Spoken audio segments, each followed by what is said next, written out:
बिस्मिल्लाहिर्रहमानिर्रहीम। अस्सलाम वालेकुम नाज़रीन, मैं हूं महरीन सब्तैन, देख रहे हैं आप मेरा यूट्यूब चैनल। नाज़रीन, 2000 केस में बहुत सी चीज़ें सामने आ रही हैं और मैं एक दफ़ा दोबारा से उसको रीइंफोर्स करूंगी कि 2000 केस में इस बात में कोई शक व शुबा मौजूद नहीं है कि ज़हीर एक गैंग है।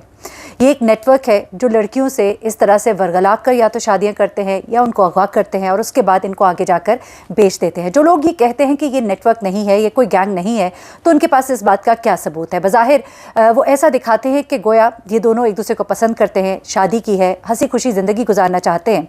लेकिन कभी क्या किसी ने इस बात पर गौर किया है कि एक लड़का एक लड़की के ऊपर, उसके सारे घर वाले उस बच्ची के ऊपर इतने पैसे खर्च कर रहे हैं? वो लोग जो बिलो मिडिल क्लास है, यानी लो मिडिल क्लास से भी बाहर आप उसे कह लीजिए, माज़िद के साथ किसी का मैं मजाक नहीं उड़ा रही, लेकिन मैं एक उस तबके का जिक्र कर रही हूँ जिनका खर्च का स्केल क्या है, मैं उसके मुताबिक एक बात कर रही हूँ। और वो लोग 2000 को पहुँचने पर 22,000 का किराया भी दे रहे हैं, उसको लिए शहर शहर करियो फिर भी रहे हैं और उसके बाद उसकी हर ख्वाहिश को पूरा भी कर रहे हैं और उसके बाद वो उसको खुश रखने की कोशिश करते दिखाई दे रहे हैं, यहाँ तक कि उनके ऊपर गंदे गंदे इल्ज़ामात भी लग रहे हों।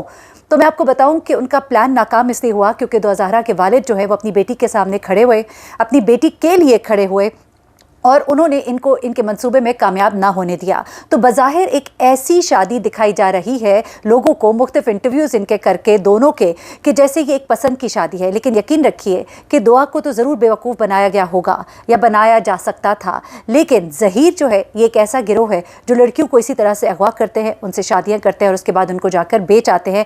ये मैं अभी तक इन तमाम बातों से समझी हूँ। शुरू में शायद मैं इतना इसको वाज़े ना कह सकती, लेकिन जिस तरह से इनको कोर्ट में प्रोड्यूस किया गया, कराची से ये लाहौर गए और जो प्रोटोकॉल इनको अब तक मिला है और जिस तरह से इन पर अभी तक किसी का हाथ नहीं पड़ पा रहा, जबकि दूसरी तरफ से अनथिक मेहनत और कोशिश की जा रही है। जबकि निम्रा काजी के केस में वो लड़का जो उसका शौहर कहलाया जाता है, वो लड़का जेल भी गया, उसको हथकड़ियाँ भी लगी, निम्रा को दारुल अमान भी भेजा गया, लेकिन यहाँ पर मामला यकसा मुख्तलिफ है। मैं ये बात आपको बार बार याद दहानी कराती रहूँगी हर वीडियो शुरू करने से पहले, ताकि आप ये अंदाज़ा कर सके कि ये शादी अगर दिखाई दे रही है कि लड़की की कोई पसंद भी थी मुबैना तौर पर, लेकिन दूसरी साइड पर लोग जो है वो ठीक नहीं है। ये मेरा अब 100% इस बात के ऊपर यकीन है और एतमाद है। आज मैं आपको कुछ और अहम बातें इस वीडियो में बनाने जा रही हूँ और वो बातें जो है वो ज़रा गौर से सुन लीजिएगा।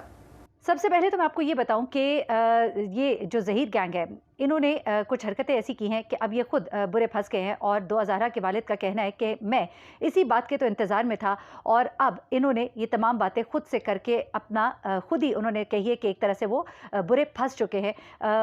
कुछ बातें जो इस इंटरव्यू के अंदर हुई हैं वो एक तरह से एक सबूत सी बन गई हैं और यही एक मौका था। 2000 के वालिद का कहना है कि जो वो अपनी बच्ची को हासिल करने के लिए चाहते थे कि कोई ऐसी बात, कोई ऐसी गलती ज़हीर करे जो उसके झूठ का पर्दाफाश करे, और उनके मुताबिक ये सब कुछ तो हो गया है। उन्होंने कहा कि 2000 का केस जो है अब शुरू होएगा बेसिकली, क्योंकि ट्रायल कोर्ट में तो ये केस चल रहा है और जितने भी लोग जो है उनके मुताबिक जो इस वक्त तज्ज़िये पेश कर रहे हैं कि ये ट्रायल कोर्ट का केस है नहीं है, लेकिन एक बात 2000 के वालिद का कहना है कि आप मेक श्योर कर लें बच्ची ने वहाँ पर प्रोड्यूस होना है, 164 का बयान भी वहाँ पर आना है और इसको काउंटर भी यहाँ पर किया जाना है। आपको याद दिलाती चलूँ कि ट्रायल कोर्ट का केस जो है ये वो केस है जो कि बेसिकली अब कराची में यानी कि सिंध में चल रहा है। लड़की को लाहौर तो ले जाया गया, लेकिन लाहौर हाई कोर्ट ने भी ये कहा है कि मेक श्योर करेगी पुलिस के जब भी इनको बुलाया जाए तो इनको वहाँ पर पेश होना है। अच्छा, उन्होंने बताया कि यहाँ ट्रायल कोर्ट में तमाम मुल्ज़िमान मौजूद होंगे, मुल्ज़िम ज़हीर को भी यहाँ पर मौजूद होना होगा, तो केस तो अब ख़त्म होने वाला नहीं है। उसके बाद लाहौर हाई कोर्ट में रिव्यू पिटिशन का ऑप्शन भी उनके पास अभी मौजूद है।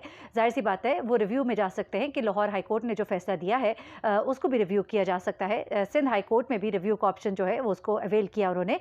अब वो ये कहते हैं कि एक फेक स्टोरी बनाई है ज़हीर के घर वालों ने। दुआ जो है वो बहुत छोटी है, घर से बाहर भी नहीं जा सकती, और मैंने आपको गुज़िश्ता वीडियो में बताया कि उसके फैमिली डॉक्टर ने भी क्या बताया था कि वो कितना एक डरती है। अच्छा, उसके बाद ये कि वो घर से बाहर भी नहीं जाती थी, गैरों से मेल जोल भी नहीं था, और फिर ये भी उनके वालिद ने कहा कि मैं कुरान पाक पर हाथ रखकर बयान दे सकता हूँ कि इल्ज़ामात बिल्कुल गलत और बेबुनियाद हैं और इनका हकीकत से कोई ताल्लुक़ नहीं है, ये सारी एक फेक स्टोरी बनाई गई है। ये बहुत बड़ी बात है जो 2000 के वालिद जो है वो ये बात कर रहे हैं। अब दुआ के इंटरव्यू से उन्होंने कहा कि लोगों तक एक गलत मैसेज जो है वो पहुंचाया जा रहा है, गलत बात को प्रमोट किया जा रहा है। उसकी उम्र जो है اس کے بارے میں وہ کہتے ہیں کہ جی شادی میری جب 2005 کو ہوئی. اچھا میں آپ کو بتاتی ہوں کہ ظہیر گینگ نے غلطی کیا کیا, وہ کیا بات ہے جو انہوں نے کر دی ہے جس کی بنیاد پر وہ بری طرح سے پھنس چکے ہیں. اچھا وہ کہتے ہیں کہ میری شادی 2005 کو ہوئی, میری شادی کی ویڈیو بھی محفوظ ہے اور دعا کے ڈاکیومنٹ 8-10 سال پرانے ہیں. تب تو ہمارے وہم و خیال میں یہ بات نہیں تھی نا کہ کوئی ایسا واقعہ ہوگا کہ ہم اس کی عمر کم لکھوا لیں. اچھا وہ کہتے ہیں کہ میں ٹوٹنے والا نہیں ہوں. صبح اٹھتے ہی ہمیں جب اس انٹرویو کا گفٹ ملا, یعنی کہ وہ انٹرویو جو کہ ایک یوٹیوبر نے کیا تھا جس میں 2000 اور ظہیر دونوں موجود تھے لال رنگ کے کپڑے پہنے ہوئے, تو وہ کہتے ہیں کہ میں الطاف حسین صاحب کا شکر گزار ہوں کیونکہ انہوں نے میرا کیس سندھ کی حد تک بہت اچھے سے لڑا, اور اب انہوں نے اپنے وکیل جو ہے جبران ناصر کی, اور جبران ناصر میں آپ کو پہلے بھی بتا چکی ہوں کہ وہ کتنے ایک مقبول ہے اس طرح کے کیسز کے حوالے سے, اور کس طرح سے بچیوں کے کیسز وہ پہلے بھی لڑ چکے ہیں اور ان کو دارالعمان بھی بھجوایا جا چکا ہے. تو انہوں نے کہا ہے کہ ہمیں فیوچر میں ہائی کورٹ میں کوئی پٹیشن ڈالنی پڑی یا سپریم کورٹ جانا پڑا تو جبران ناصر جو ہے وہ ہماری اس میں مدد کریں گے. اچھا اس کے بعد وہ کہتے ہیں کہ اگر تو دعا جو ہے وہ کہتی ہے کہ والدین کو میں نے گھر جانے کا نہیں کہا تھا. وہ کہتی ہے یہ اتنا بڑا جھوٹ ہے, اتنا بڑا جھوٹ ہے جس میں وہ خود ظہیر جو ہے وہ پھنس گیا, اس کی پلاننگ بے نقاب ہو گئی ہے. وہ کہتے ہیں کہ اگر بچی کو میں نے دوڑ کے میں جج صاحب کے پاس گیا, میں نے ان سے ریکویسٹ کی, اگر تو بچی کو دوبارہ بلا کر اسے بیان لے لیتے, اور بچی کہتی ہے ایسی کوئی بات نہیں ہے, تو پھر تو یہ آبیل مجھے مار والی بات ہوتی, یعنی کہ میں گویا جھوٹ بول رہا ہوں, یعنی کہ یہ بات پروو ہو جاتی, میں توہین عدالت میں اندر کر دیا جاتا. تو کہتے ہیں ایسا تو ہرگز نہیں ہوا, دعا نے مجھے بالکل یہ کہا ہے. اب اس کو ڈرایا دھمکایا گیا ہے کیونکہ ظاہر سی بات ہے دعا کے والد کا مسلسل یہ کہنا ہے کہ میری بچی جو ہے اس کو ڈرایا دھمکایا جاتا ہے, اور اس بنیاد پر میری بیٹی جو ہے وہ سچ نہیں بول پاتی ہے. اچھا اب وہ کہتے ہیں کہ دعا سے 10 منٹ نہیں صرف 5 میں میری بات ہوئی تھی, اور بچی ہم سے 2-3 فٹ کے فاصلے پر کھڑی تھی, اور درمیان میں پولیس کی پوری دیوار قائم تھی. عام طور پہ وہ کہتی اس ملاقات میں جج صاحب یا ان کے عملے کا کوئی خاص بندہ موجود ہوتا ہے, وہ بھی اس صورت میں کہ اگر بچی کو کوئی تھریٹ ہو.